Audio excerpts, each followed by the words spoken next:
नए हो तो सब्सक्राइब करो, वो जो लाल वाला बटन है उस पर फूट फेंक के मारो या फिर मोमबत्ती, मुझे नहीं पता, बस क्लिक हो जाना चाहिए। अगर आपने किसी टीम को डिस्ट्रॉय करना हो ना, मतलब तो बड़ा सिंपल उसका एक तरीका होता है। उसका तरीका ये होता है कि आप उस टीम के एक इंडिविजुअल पे फोकस करना शुरू कर दें और उसको आप जो है ऐसा बना दें कि मतलब लार्जर देन लाइफ, मतलब वो कितना भी क्वालिटी वाला प्लेयर हो लेकिन उस पर आप इतना फोकस करें, उसको इतना आप मतलब महान बना दें कि बाकी प्लेयर जो है टीम के वो अपने आप को कमतर समझना शुरू करें और फिर वो जेलसी फैक्टर आए और फिर वो टीम जो है कभी भी आगे बढ़ नहीं पाती है। ठीक, वही एग्जैक्टली चीजें हो रही है पाकिस्तान क्रिकेट में। एक तो ये ऑरा का वर्ड, ये उसका मुझे नहीं पता कितने लोगों को इसकी मीनिंग भी पता है, मतलब भी पता है, लेकिन ऐसे इस्तेमाल हो रहा है सोशल मीडिया पे जैसे कि पता नहीं मतलब फ्री फंड में हर जगह aura Babar Azam, aura Babar Azam, aura Babar Azam, look at the aura that he generates, look at the aura. भाई सच बोलूं, पाकिस्तान क्रिकेट में अगर एक प्लेयर आया ना सिर्फ जिसका ऑरा था वाकई, मतलब ऑरा सिर्फ ये नहीं होता कि एक प्लेयर की क्वालिटी की वजह से आप कहते हैं यार इसकी क्या बात है, नहीं, ऑरा समथिंग कि एक बंदा जो वाकई लार्जर देन लाइफ होता है, जिसके करीब जाने के लिए और उससे बात करने के लिए लोग जो है ना वो मतलब कुछ भी कर दें कि यार इसको हम करीब से देखना चाहते हैं, वो होता है ऑरा असल में। तो मेरी नजर में पाकिस्तान क्रिकेट में there were 2% in fact who really had this aura, and one was Abdul Hafeez Kardar. I never saw him playing but मतलब इंटरेक्शन हुआ when he was like Pakistan cricket board के साथ जो मुंसलिक थे, बाद में जो रिटायर हो गए थे, और उसके बाद इमरान खान, ये दो लोग थे जिनको आप कहते हैं हाँ भी ऑरा। अब बाबर आजम के लिए तो ऐसा ऑरा का वर्ड इस्तेमाल हो रहा है कि आप ना पूछें यार। कल अफसोसनाक मैं कहूंगा वाकया हुआ वहां पर फैसलाबाद इकबाल स्टेडियम में कि जब आउट हुआ Babar Azam, as usual spinner की आम बॉल पढ़ नहीं पाए, सीधे खा गए विकेट के सामने। कितनी दफा बाबर मतलब स्पिनर पे लेग बिफोर हुआ है या बोल्ड हुआ है इन रिसेंट टाइम्स, ये देखना चाहिए, it would make really interesting stats. लेकिन उसके बाद जिस तरह से सोशल मीडिया पे मतलब बजाय इसके कि आप ये कहें कि यार ये गलत मतलब ट्रेंड है कि एक प्लेयर अगर आउट हो रहा है तो कुछ लोग जो है स्टेडियम से उठ के चले गए, कुछ लोग, मतलब सारे लोग नहीं, सारे लोग, मेजोरिटी लोग, मतलब 80% वहीं बैठा था स्टेडियम में, कुछ लोग उठ के चले गए, ठीक है।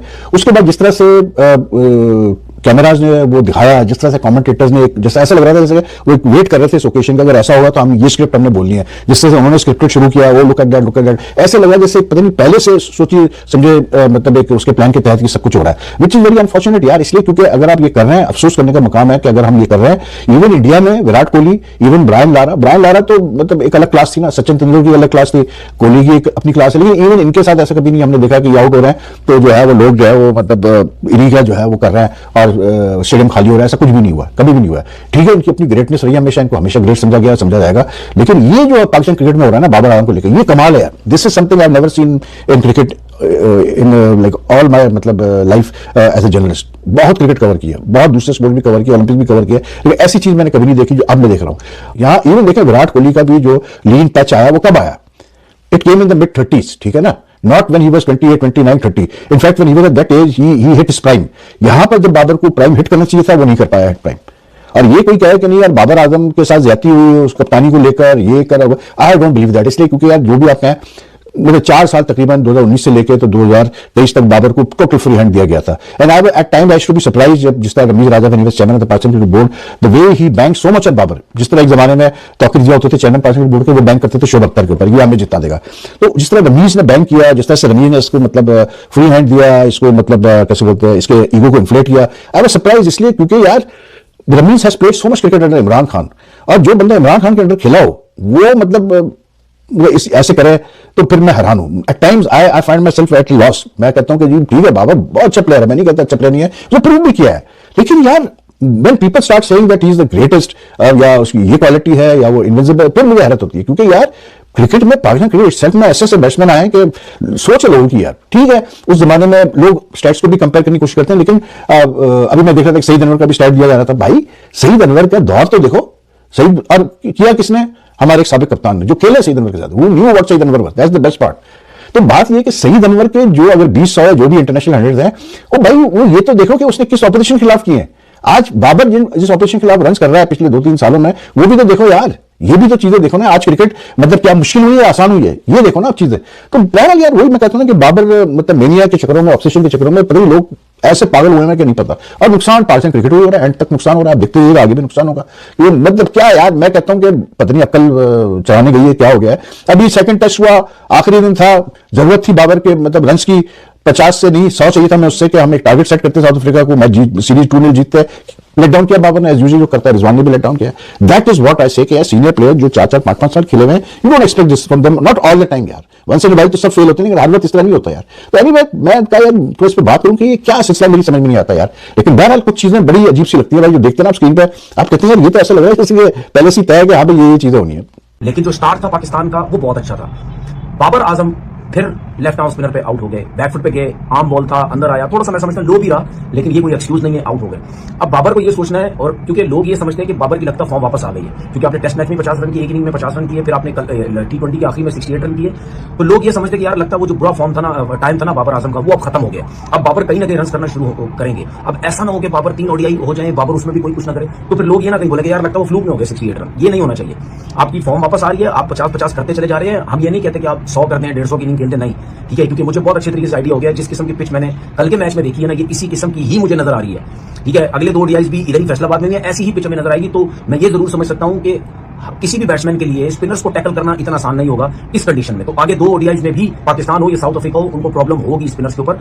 तो बाबर ने कहीं ना कहीं रन करने हैं, 50, 60, 70 रन की इनिंग्स तो खेलनी है, भी 2 मैचेस बाकी हैं, ठीक है। तो उसको आप देखें ना यार, जब वो लेग बिफोर हुआ तो मेरे ख्याल में रिव्यू भी नहीं लिया, इतना प्लम था। और आई थिंक उसने रिजवान से भी पूछा, तो रिजवान ने भी बोला कि बिल्कुल स्ट्रेट आप इसीलिए वो वापस चले गए। अमूमन आपने देखा, चाहे हमारी बॉलिंग हो चाहे हमारी बैटिंग हो, हम 100 में से तकरीबन 80% तो हम रिव्यू अपना जाया करते ही करते हैं। बॉलर कहते हैं मुझे विकेट मिल गया किसी तरीके से, बैट्समैन कहता है मैं सेफ हूं, रिव्यू ले लो। तो ये काफी टाइम बाद मुझे ऐसा लगा कि उसकी रीजन है। क्यों? क्योंकि बाबर आजम के सामने अगर कोई जूनियर प्लेयर होता ना, तो वो जरूर ये कहता बाबर आजम को कि आप ले लें। मुझे आइडिया नहीं, क्योंकि उस जूनियर में शायद वो ये समझता कि मेरे में इतनी हिम्मत नहीं है कि मैं बाबर आजम को कह सकूं नहीं जी आप सीधा सीधा आउट है। ये रिजवान इतना एक्सपीरियंस उसके साथ खेला, उसको बहुत मतलब यानी अरसा दराज हो गया क्रिकेट के अंदर, तो वो दोनों एक साथ गए हैं, तो जिसकी वजह से रिजवान ने उसको बोला कि नहीं तुम जाओ, आउट नहीं है, तो जिसकी वजह से वो चला गया। वरना रिजवान की जगह कोई और होता, ये रिव्यू भी जाया था।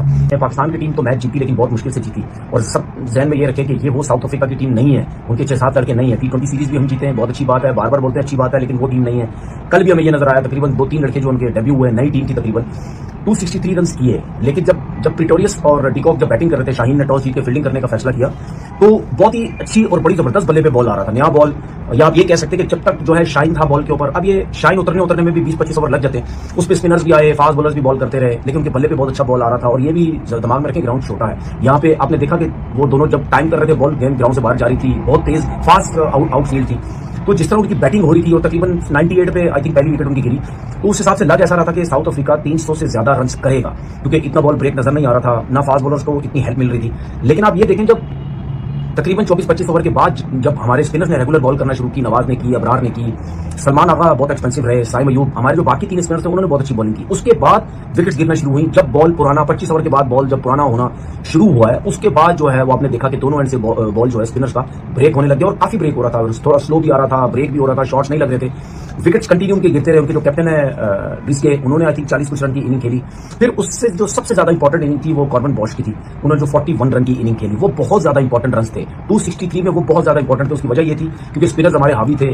फिर उसके बाद जो लास्ट 5-6 ओवर्स थे, जो फास्ट बॉलर्स ने, शाहीन ने या नसीम शाह ने जो ओवर किए, वो बहुत जबरदस्त थे, उसको बिल्कुल हिट्स नहीं लगाने दिया। अगर यहाँ पे जो हमारा एक परसेंटेज नजर आती है ओडीआई क्रिकेट में आखिरी 10 ओवर में, तो हम तकरीबन 10 की इकॉनमी से हम रन देते हैं। तो इसका मतलब यह है कि तकरीबन 10 ओवर में 90-100 रन देते हैं हम। इतनी बुरी इकॉनमी है हमारी ओडीआई क्रिकेट में। उस हिसाब से देखा जाए तो शाहीन और नसीब ने बहुत अच्छी बॉलिंग की, क्योंकि कॉर्बन बॉल जिस तरह बैटिंग करते हैं, पावर हिटर है, उनको अगर एक्यूरेट यॉर्कर्स नहीं हो रहे होते, या स्लो वन का जो इस्तेमाल किया नसीम शाह ने बड़ा अच्छा किया, अगर वो नहीं हो रहे होते, तो आई थिंक 263 से आई थिंक 280-290 रन, आप 20-25 रन ऊपर कर लें तो इतने हो सकते थे। पाकिस्तान के फैसलाबाद में साउथ अफ्रीका के खिलाफ पहला वनडे मैच जीता तो है पाकिस्तान, लेकिन एक तरह से फिर से डिबेट चल पड़ी है कि जी फैसलाबाद में कल जब बाबर आउट हुए और पाकिस्तान जीत की पोजीशन में भी था, और ऐसा भी नहीं था कि पाकिस्तान जो है वो मैच कोई मुश्किल हालात में हारने के लिए जा रहा था, तो कोई फैन जो है वो मायूस होकर निकले हैं। पाकिस्तान मैच जीता भी सही, और पाकिस्तान आसानी के साथ वो मैच तब भी जीत सकता था जब बाबर का विकेट गिरा। लेकिन अब डिबेट ये चल पड़ी है कि फैसलाबाद के क्राउड भी बाबर आजम के आउट होने के बाद मैदान छोड़ के चला गया। अब इस बात के ऊपर शोर मचाया जा रहा है, इस बात के ऊपर ट्वीट्स किए जा रहे हैं, आर्टिकल्स लिखे जा रहे हैं, खबरें चलाई जा रही हैं, वीडियोस बनाई जा रही हैं कि चले पिंडी के क्राउड ने तो ये हरकत की, समझ आती है, लाहौर के क्राउड ने हरकत की तो समझ आती है कि जी वहां पे लाहौर बाबर का घर है। अब फैसलाबाद के अंदर भी ऐसा कुछ हो गया। भाई मैंने आज से 1 हफ्ता पहले भी एक वीडियो बना के ये बात बोली थी कि जिन लोगों को बाबर आजम से मसला है, उसके फैंस की तरफ से उसके लिए मोहब्बत का इजहार करना, वो आने लगता है, तो जो पहला बैट्समैन आउट होता है उसके ऊपर अगर सेलिब्रेशन होती है, चलो वो तो खैर अब कम हो गई है, लेकिन बाबर का इस्तकबाल करना, और बाबर जब आउट होकर चला जाता है तो कुछ लोग निकल जाते हैं। तो इसके ऊपर हम सबको इतराज क्यों हुआ है? इसमें क्या ऐसी कोई आपत्तिजनक चीज है कि जनाब फैन जो है वो स्टेडियम छोड़ के जा रहे हैं। भाई बाबर आजम के फैन है। अगर फैसलाबाद स्टेडियम के अंदर 20-25 हजार क्राउड बैठा हुआ है तो 10,000 बंदा निकल जाता है, 15,000 तो एंड तक भी बैठा हुआ था, तो इसमें हर्ज क्या है? लेकिन जो आप इस चीज को टारगेट करते रहेंगे, चैलेंज करते रहेंगे, इस पे सवालात उठाते रहेंगे, आप लोग फैंस की बाबर के साथ लॉयल्टी को तनकीद का निशाना बनाते रहेंगे और पाकिस्तान के साथ उनकी जो लॉयल्टी है फैंस की, आप उस फैंस की लॉयल्टी जो पाकिस्तान के साथ है अगर आप उसको शक की नजर से देखते रहेंगे तो मेरा भाई ये चीज और हवा पकड़ेगी। मतलब हम सब लोग जो जर्नलिस्ट हैं, हम लोग रिपोर्टिंग करते हैं फैंस के लिए। अगर हम यूट्यूब पे वीडियो डालते हैं तो भी क्रिकेट फैंस को हम डाल रहे होते हैं ना, क्रिकेट फैंस को हम कंटेंट भेजना चाह रहे होते हैं, दिखाना चाह रहे होते हैं ना अपना कंटेंट। तो अगर कोई यूट्यूबर्स बैठ के भी बात कर रहे हैं तो एड्रेस आप किसको कर रहे हो? कोई ट्रंप को या ओबामा को आप दिखाने के लिए अपनी वीडियो बना रहे हो ना, फैंस को ही आप कर रहे हो ना। मतलब आप अपना कंटेंट तैयार करके फैंस के सामने जाकर रखते हो कि भाईजान आप मेरा कंटेंट देखिए।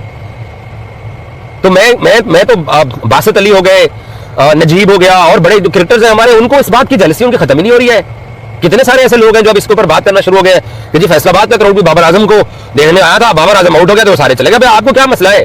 आप जो इसके ऊपर तनकीद करते जाओगे, मैं फिर बोल रहा हूं कि ये चीज और बढ़ना शुरू हो जाएगी। आप इसको इग्नोर कीजिए। बाबर जाने, बाबर के फैंस जाने, जब आप मुखालफत करेंगे इसकी मुखालफत के अंदर टीवी चैनल्स के ऊपर आके जिम्मेदार लोग, क्रिकेटर लेवल के लोग, जर्नलिस्ट लेवल के लोग और भी बहुत सारे तबकात हैं, जब वो ट्विटर के ऊपर आके इसके ऊपर कमेंट करेंगे, वीडियोस आके लगाएंगे। कल मैंने एक ट्वीट देखा जिसके ऊपर लिखा जो कि मुझे सबसे ज्यादा बुरा लगा। ट्वीट में एक साहब ने लिखा हुआ था, ये पैथेटिक रिएक्शन है फैसलाबाद के क्राउड का, दरवाजे से दिखाया हुआ था क्राउड वापस जा रहा है। यार इंटरटेनमेंट है भाई, प्रोडक्शन वाले अगर वो सीन्स दिखा रहे हैं तो ये कोई इतने कोई गुनाह करदा कोई सीन्स नहीं है, तो फिर जो पाकिस्तान क्रिकेट बोर्ड की प्रोडक्शन है वो भी ना दिखाए। ये दुनिया के अंदर ऐसे होता है कि किसी एक प्लेयर के फैन होते हैं, जब वो आउट होता है या मैदान से निकलता है तो लोग उठ के चले जाते हैं। बाकी आप पाकिस्तान की जो टीम की जो साथ जो लॉयल्टी है फैंस की, आप उसको कैसे शक कर सकते हो? और कुछ लोग ऐसे भी होते हैं जो सचमुच में उसकी बैटिंग देखने के लिए आए होते हैं, आप जो उसकी बैटिंग के फैन कभी नहीं रहे हैं। लेकिन मुद्दा यह है कि आपको एंटी बाबर बात करके आपको इंडिया से व्यूज लेने हैं। आप जब तक अपने पाकिस्तान के प्लेयर्स को अब्यूज नहीं करेंगे, पाकिस्तान के प्लेयर्स को जब तक आप गाली नहीं देंगे, तो भैया आपको कौन देखेगा? आखिरी T20 मैच पाकिस्तान जीत गया, आपकी क्या व्यूअरशिप है? दूसरा T20 मैच पाकिस्तान जीत गया, आपकी क्या व्यूअरशिप है? फैसलाबाद में पाकिस्तान पहले वनडे मैच जीत गया, आपकी क्या व्यूअरशिप है? आप तो दुआ करते हो कि पाकिस्तान मैच हारे। आर एस रूफ ने सही एक स्टेटमेंट में कहा था कि हमारे यहाँ कुछ ऐसे लोग हैं हमारे ही तबके से, आप भी इसी मुल्क को रिप्रेजेंट करते रहे एक अरसा। ये अलग बात है कि पाकिस्तान क्रिकेट बोर्ड के चपरासी भी आप अपना फोन उठाते हैं और नहीं पाकिस्तान क्रिकेट बोर्ड के दफ्तर में आप घुस सकते हैं अपनी लैंग्वेज और अपनी जुबान की वजह से। जितने भी है 8-10 हमारे जर्नलिस्ट हैं, 8-10 यूट्यूबर्स हैं, 8-10 क्रिकेटर हैं, जितने भी है, ऐसे हमें भी आके जो है ना वो हर रोज इस चीज को कंडेम करना पड़ता है कि खुदा का खौफ करो यार। ईमानदारी से मैं बता रहा हूं, आप लोग तो देखने वाले हो ना, मैं इन लोगों की नेचर जानता हूं, मैं इन लोगों के साथ काम करता हूं, इन लोगों में रहता हूं, इन लोगों को करीब से जानता हूं। और ये हमारी जो क्रिकेट कम्युनिटी के जो लोग हैं, सिर्फ एक चीज की मौत पड़ी हुई है, जनाजे उठ गए हैं कि लगातार 3 मैच हो गए पाकिस्तान मैच गेम नहीं हार रहा। तनकीद किसके ऊपर करें? आप हर वक्त पाकिस्तान के प्लेयर्स को टारगेट कर रहे हैं इस बुनियाद के ऊपर कि आप पाकिस्तान मैच जीत रहे हैं और आपको व्यूज नहीं आ रहे हैं। और माजरत के साथ अगर आपने ये सिलसिला इसी तरीके से जारी रखा तो हम भी फिर आपके पीछे ही हैं। बाबर आजम ने अगर ये फैंस की रिस्पेक्ट गेन किया है, बाबर आजम को अगर लोग पसंद करते हैं तो ये बाबर आजम का मसला है, उनके फैंस का मसला है। हम ये कौन होते हैं कि उन क्रिकेट देखने वालों को अब्यूज करना या उनको घर वापस जाके जब वो टिकटॉक के ऊपर या यूट्यूब के ऊपर आपकी वीडियो सुनते होंगे, हम क्यों उनको निदामत करवाएं, क्यों उनको निदामत फील करवाएं कि आपने जो स्टेडियम छोड़ दिया बाबर का आउट होने के ऊपर, आपने कोई बहुत बड़ा गुनाह कर दिया है। कोई गुनाह नहीं हुआ। गुनाह ये हुआ कि पाकिस्तान लगातार 3 मैच जीत गया और आप लोगों को कंटेंट नहीं सुझाई दे रहा क्योंकि आप लोग एंटी पाकिस्तान बकवास करते हो तो आपको लोग देखते हैं और वो भी इंडियंस देखते हैं। ये असल वजह है। अगर तुम लोग नए हो तो सब्सक्राइब करो, वो जो लाल वाला बटन है उसके साथ स्कैम करो या फिर महफिल जमाओ, मुझे नहीं पता, बस क्लिक हो जाना चाहिए। अब मैं भी जा रहा हूं, मुझे पार्क में स्टंट्स मारने जाना है।